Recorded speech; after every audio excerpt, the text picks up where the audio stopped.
teman-teman sekalian yang dimuliakan Allah Subhanahu wa taala, ziarah itu artinya kunjungan. Ziarah. Jadi saya menziarahi antum, berarti saya mengunjungi antum. Mau kemana Ustaz Adi? Mau ziarah. Mana? Ke Pak Lutfi. Pak Lutfi di mana? Di Lampung. Kan Pak Lutfi masih hidup. Ziarah itu bukan mengunjungi orang yang wafat saja. Ziarah itu bisa diartikan mengunjungi orang yang masih hidup. Bisa. Jadi ziarah artinya kunjungan. Kunjungan. Baik ya? Nah sekarang, bolehkah kita mengunjungi orang yang sudah wafat? Boleh. Apa yang dikunjunginya? Kuburnya. Makanya ada istilah ziarah kubur. Mengunjungi orang yang wafat dalam kuburnya. Apa yang dilakukan? Mendoakan mereka. Jadi Nabi bahkan mengatakan, silakan. Lihat-lihat. Kuntu nahaitukum an ziyaratil kuburi fal'ana fazuruha. Itu dalilnya. Dulu saya pernah larang Anda untuk ziarah kubur. Dulu itu saat iman lemah. Ada kebiasaan di jahiliyah. Kalau ada orang meninggal, itu mereka meratap-ratap. Ratap-ratap. Untuk menunjukkan bahwa orang ini orang baik. Diratap, ada yang lubuk-lubuk rambut, ada yang mukul-mukul begini. Bahkan nanti gini, saking populernya kesan itu dianggap orang baik, sampai ada jasa penyewaan orang nangis. Jasa nyewa orang nangis. Jadi kalau ada dikenal orang buruk misalnya, disewa nih, berapa orang? Rombongan, untuk nangis saja. Nangis, terus meratap-ratap. Ada itu, zaman jahiliyah. Jadi begitu ada kebiasaan seperti itu, jadilah kultur di masyarakat. Biasanya, budaya itu muncul karena biasa. Biasa itu dari kebiasaan. Kebiasaan begitu jadi tradisi nantinya. Maka ketika ada tradisi itu kuat di masyarakat, iman mulai lemah. Di awal-awal, iman masih lemah maksud saya. Karena masih lemah, belum ada penguatan tauhid yang kuat, muncul kebiasaan itu, maka dilarang oleh Nabi SAW untuk sementara waktu ziarah kubur. Larangan datang. Kenapa dilarang? Bukan gak boleh ziarah. Bukan gak boleh ziarah. Larangannya karena dikhawatirkan ketika ada yang meninggal, tradisi tadi lebih kuat daripada awal-awal keislaman, muncullah seperti itu. Sehingga maaf, iman yang seharusnya muncul, teman-teman sekalian, itu terhenti, terbatasi oleh nilai-nilai tradisi yang tadi. Maka setelah imannya kuat, paham bisa membedakan, mana doa, mana diskusi, mana ceramah, mana ngobrol, kan? Mana kemudian teman-teman sekalian bisa mendoakan dengan baik, mana yang bisa meningkatkan iman, mana yang bisa mengurangi iman. Dari situlah kemudian, ini yang paling menarik, muncullah sabda Nabi, kuntu nahaitukum an ziyaratil kuburi. Dulu saya larang kalian ziarah kubur karena dikhawatirkan kalian meratap, minta-minta pada yang tidak baik. Fal'ana fazuruha. Sekarang ziarahi. Di ziarah kubur itu hukumnya boleh. Sekarang antum katakan, saya ingin ziarah Wali Songo. Boleh. Apa yang dilakukan saat ziarah itu? Turunkan lagi hadis-hadis Nabinya. Doakan mereka. Apa doanya? Salam dulu. Assalamualaikum ya ahlad diyar. Minal mu'minina wal mu'minat. Wal muslimina wal muslimat. Wa nahnu insya'allahu bikumul lahiqun. Ziarah. Bahkan antum kepada Nabi, ke Madinah, ziarah. Begitu setelah selesai salat Raudhah, antum lewat Babu Salam, lewat itu kan ziarah. Assalamualaikum ya Rasulullah. Assalamualaikum ya Abu Bakrin. Assalamualaikum ya Umar radhiyallahu taala anhuma. Antum ke Baqi ziarah. Assalamualaikum ya ashaban Nabi sallallahu alaihi wasallam. Assalamualaikum ya ahlad diyar. Minal mu'minina wal muslimin wal mu'minat. Wal muslimina wal muslimat wa nahnu insyaallahu bikumul lahiqun. Datang ke Wali Songo, ziarah. Apa darahnya? Sampaikan salam. Salamnya yang tadi. Setelah itu apa? Itu sunnah Nabi, berdoa. Allahumma ighfir lahum warhamhum. Wa afihim wa'fu anhum. Wa akrim nuzulahum.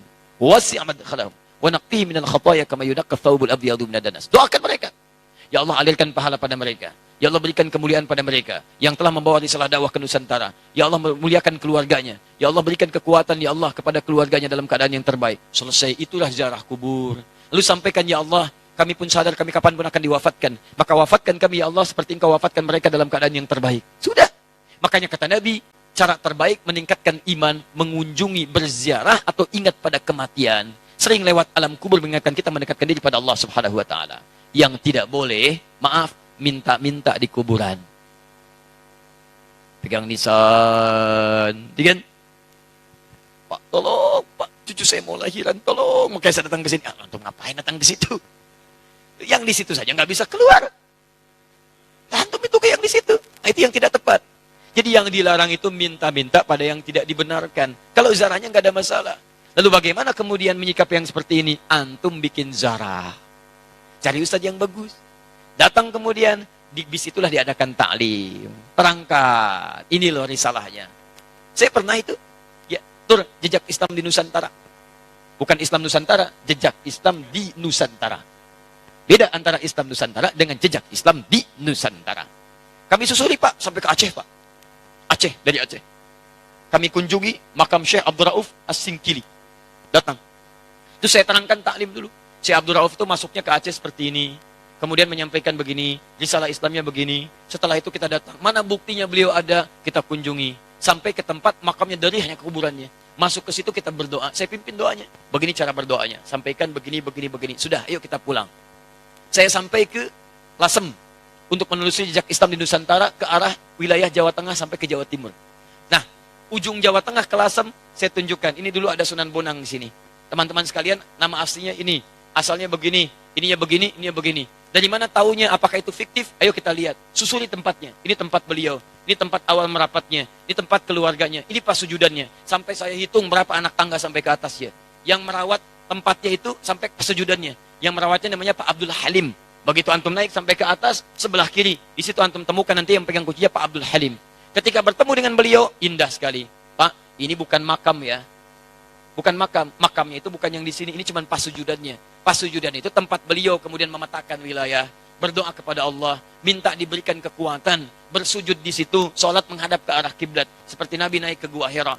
Lu memohon kepada Allah beri petunjuk. Setelah itu berdakwah di lingkungan sekitaran. Makamnya bukan di sini Pak. Tapi yang di bawah. Disamarkan makamnya supaya tidak ada yang mengkultuskannya. Indah keterangannya. Saya ajak jamaah untuk mendengarkan itu semua. Tuh, kan? Sering tertipu kita.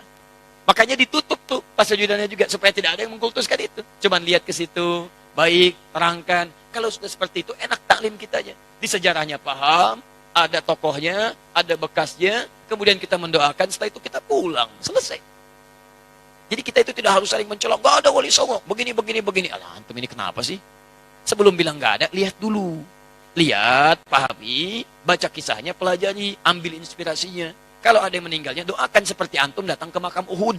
Datang ke situ, antum doakan, cerita di situ, selesai. Seperti antum datang ke makam Nabi, berdoa di situ, bahas sekitarannya, pulang, selesai. Itulah teman-teman sekalian. Jadi kita ambil cara yang hikmah. Jelas ya? Nah, jadi kita pun tidak harus menyakiti orang lain, tapi meluruskan dengan cara-cara yang terbaik. Hikmah. Ya. Jadi karena masjidnya al-hikmah, selalu ini yang muncul. Allah Ta'ala alam bisawab.